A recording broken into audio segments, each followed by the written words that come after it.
A certificate of deposit, CD, is a savings instrument that many banks offer. It usually gives a higher interest rate, but you cannot access your investment for a specified length of time. Suppose you deposit $2,000 in a CD, paying 5% interest, compounded monthly. How much will you have in the account after 15 years? So I underlined our important information. Let's take a moment and write what variables those pieces correspond to.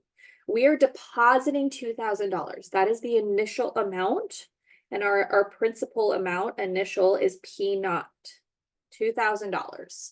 5% interest is our rate, 0.05. Notice that we don't have to divide this by anything. We are, when we're talking about the R, we're talking about the APR. Sorry about that. Oops, my bad. The compounded monthly, that division that we did in that very intro example, is coming from the formula itself, R over K. All right, and that K is that compounded monthly spot. Monthly means how many times in a year? That's 12 times in a year. So this is coming from that. K is 12 because it's monthly, 12 times in a year.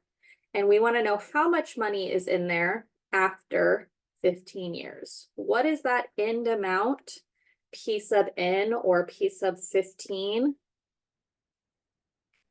We have all of this other information. So we're going to go to our compound interest.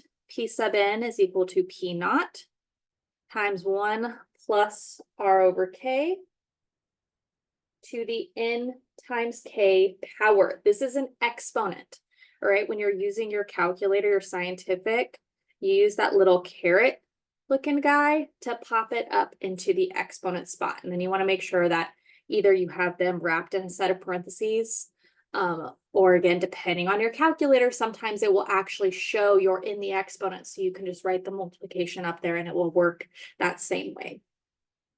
All right, so we're looking for P sub 15. Again, this is not a multiplication. This is just a marker. You can leave it as P sub n, or you can write P sub 15 because we're talking about n being 15 years into the future.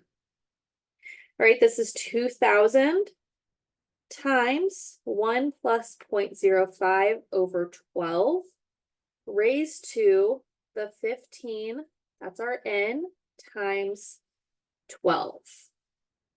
Once again, please make sure you are practicing this in your scientific calculator. We want to make sure that you are putting it in the same way that I am to ensure that we're getting the same results. Because if you get on an assessment, of course, you'll get a good amount of points for writing this all out. But once you put it in the calculator, if you're getting the wrong answer, that's not really helping you in the future to actually utilize these formulas if you don't know how to utilize a calculator correctly.